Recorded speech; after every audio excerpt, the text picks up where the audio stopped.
Alright, that's set up now to make a correction cut on there. The longest lag that I used on that was 4.5 inches, 4 inches I guess. So I can set the mill up to 5 inches, straighten that out.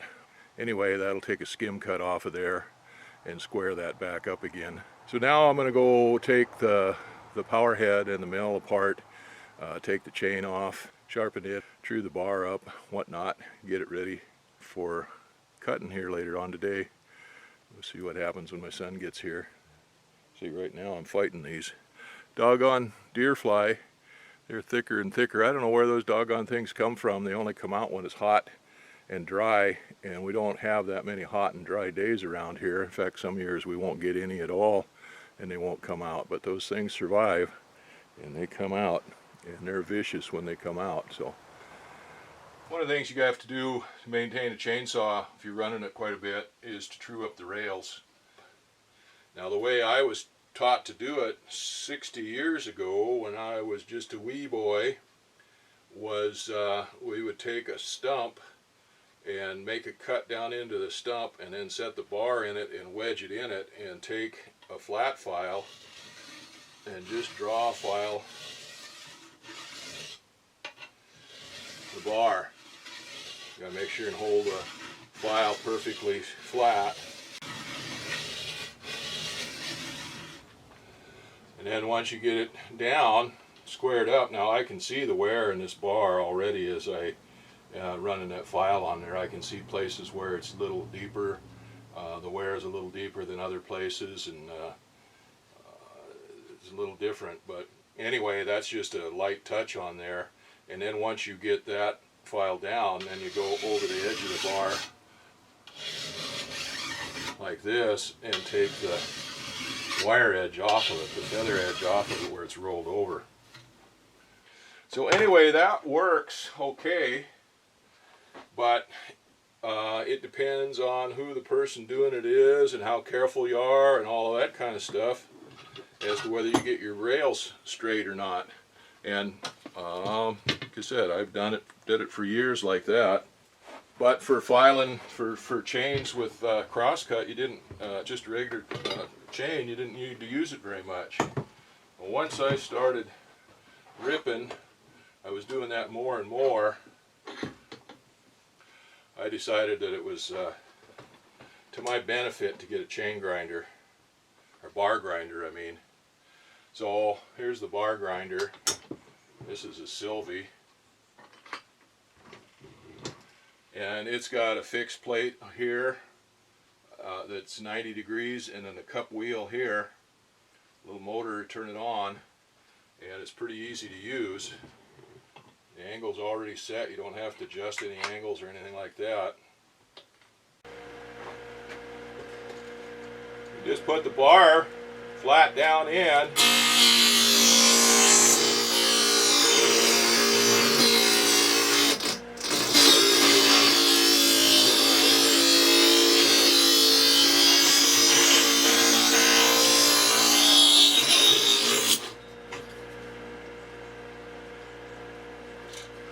I don't know whether that'll show or not, but this is the top rail, and here's a spot right here where it didn't get ground, both sides.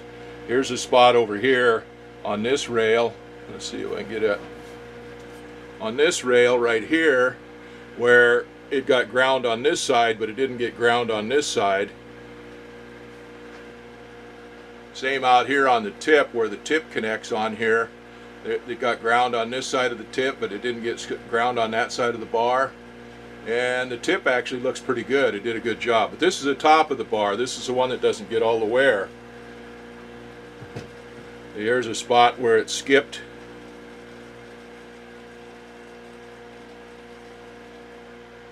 So that top rail actually is looking pretty good. Another pass through there or so, and that'll be pretty good.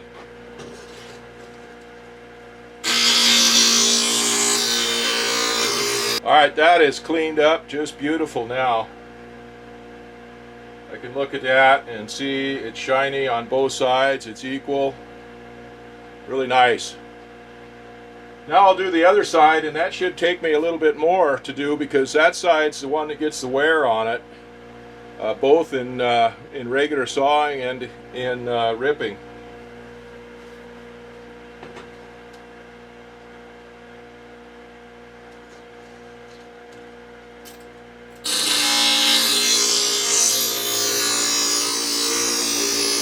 I'm surprised that actually cleaned up pretty good in one pass.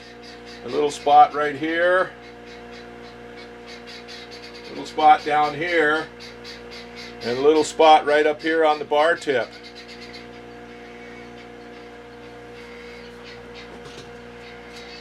That's done. I'll go ahead and clean that rails up and take the burr off the edges of it.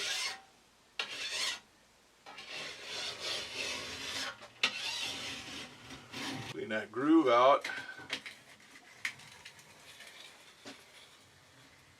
and that groove is what carries the oil down the chain, so it's a good idea to clean that thing out.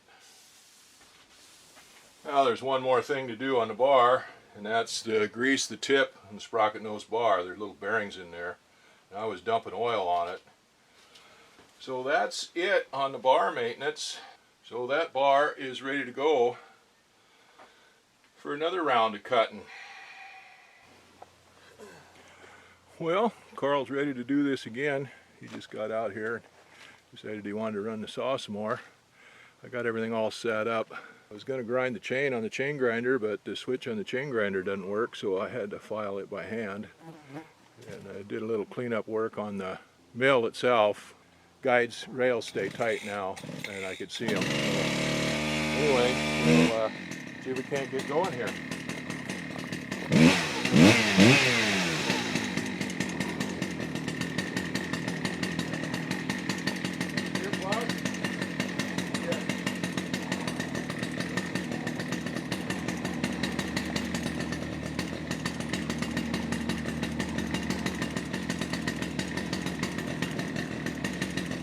You want to go visit Joe while the saw warms up? All right. The moment's done. Yeah.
Should have let it idle, not kick it up when you do that. Let it idle down.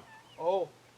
Otherwise, that engine's hotter than a pistol right now. You got to let it idle down so it cools off. So as soon as it starts popping like that, you know it's out of gas. Okay. And you got to let it idle if you can. Okay. This is cutting a heck of a lot slower than it did the first cuts we made. Run out of gas here. We're just a little more than halfway through this cut. but it's almost the full width of the saw here now, the full width of the guide bar. In fact, there was a spot there was a knot that it did kind of get the full width. Run out of gas here partway through. Usually you can start telling when you're running out of gas. The engine starts popping just a little bit and RPM goes down, so it's a good idea to stop right then and let it idle a little bit instead of trying to keep going. Just let it idle a little bit and get some more air flowing through that cylinder.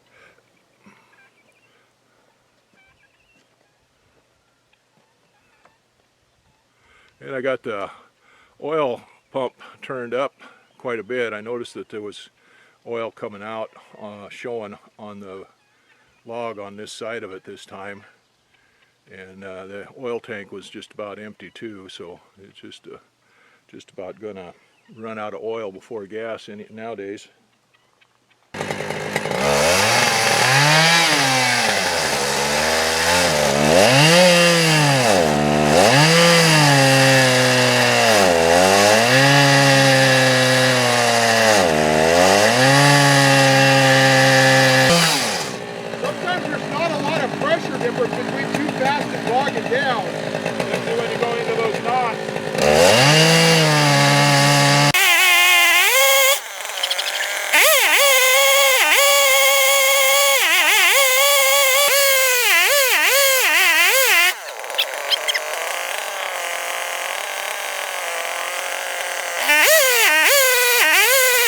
Well, we got a nice square edge on there now.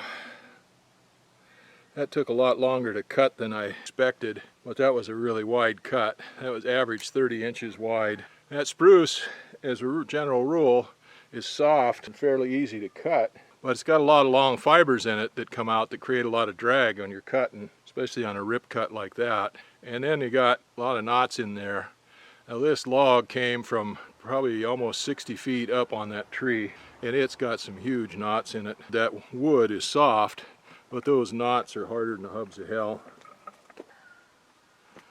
There we go. We got all kinds of knots in it. Some of them are almost 4 inches, almost 5 inches in diameter on some of them.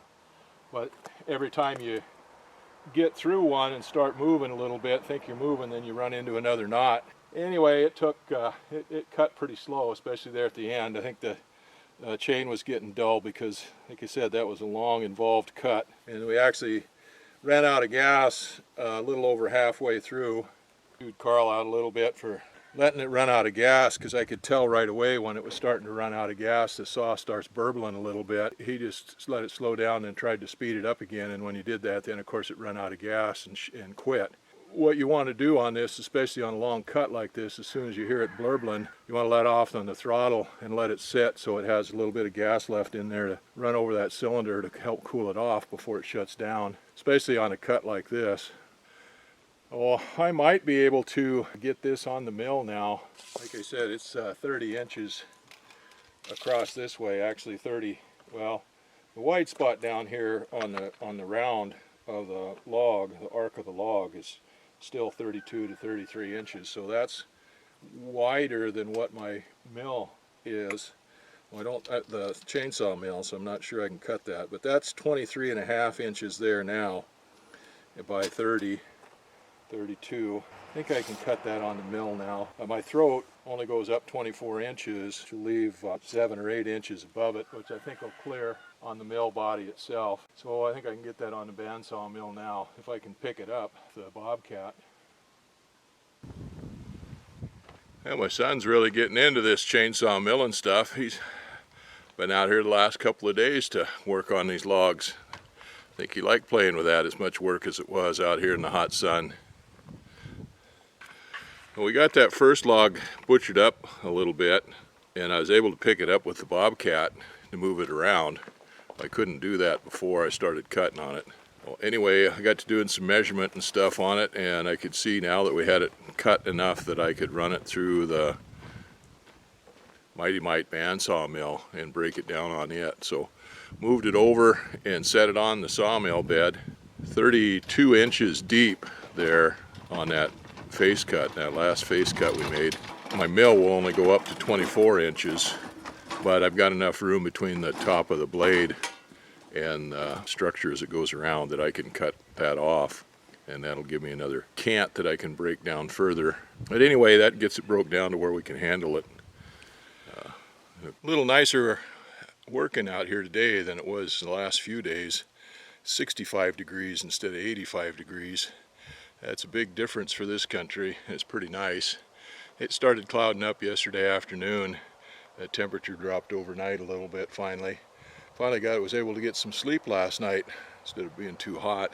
I know everybody that's down there in the real hot country says whine, whine, whine, whine, whine, but we're not used to that high temperatures up here. So we got this first log we did set up on the sawmill.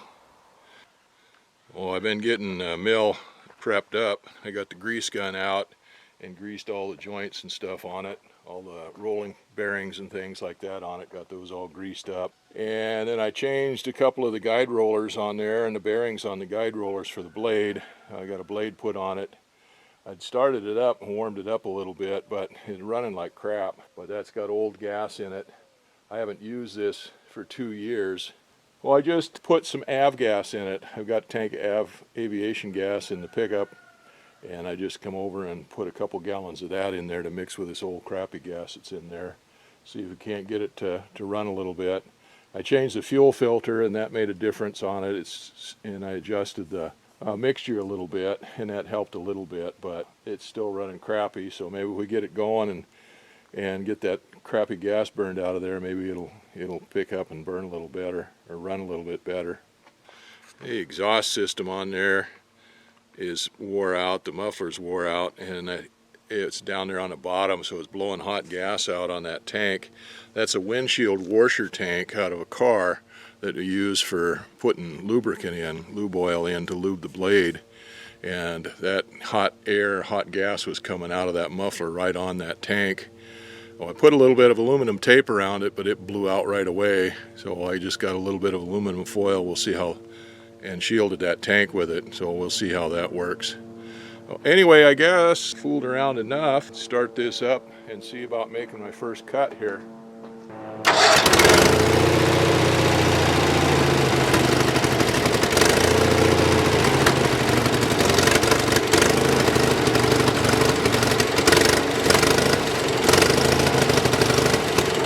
That log, you can see that it just barely fits.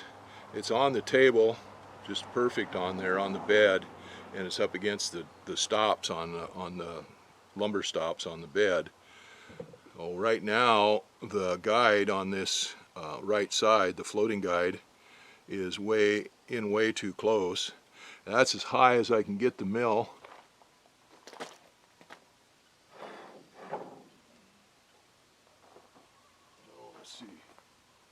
That should clear it there.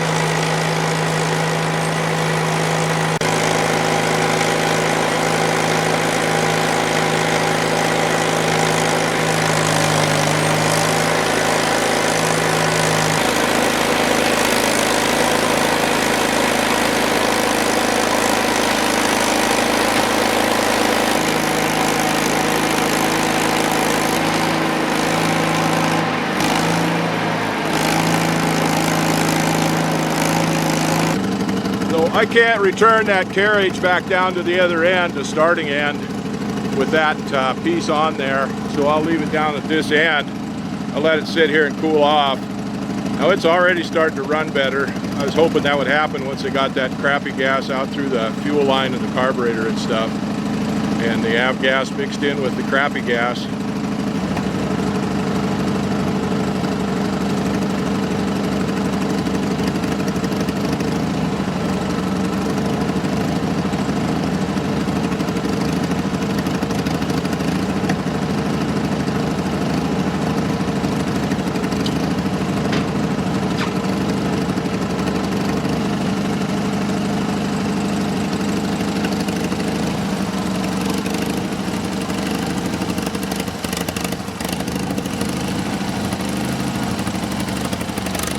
Well, my wife just told me I made that look easy. It is a heck of a lot easier with that bandsaw mill than with the chainsaw mill.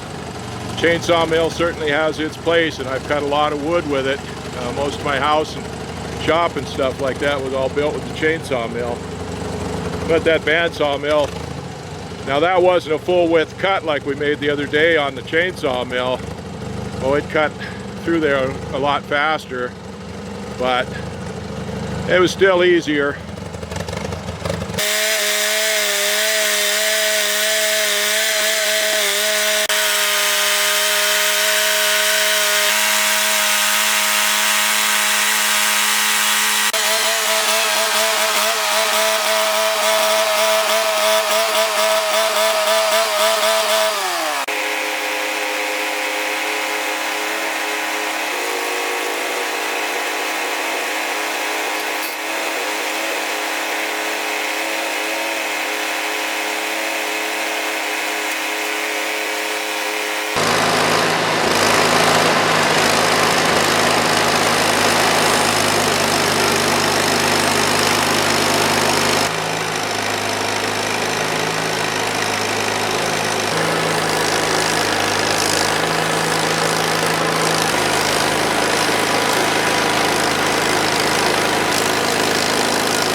The battery went dead, of course, and I don't know when, but I got that log pretty well broken down into cants now.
Well, that cant was never going to have very good lumber in it no matter what, because that was right in the heart of that log, right where that big split went through there. It doesn't go all the way down the whole length of the log, you know, it kind of peters out or tapers out to the edges. But anyway, it was never going to be very good lumber anyway, so using it for timbers like that, that was a good use for it. And those will make 3 5-foot long timbers or blocks to stack the lumber up on.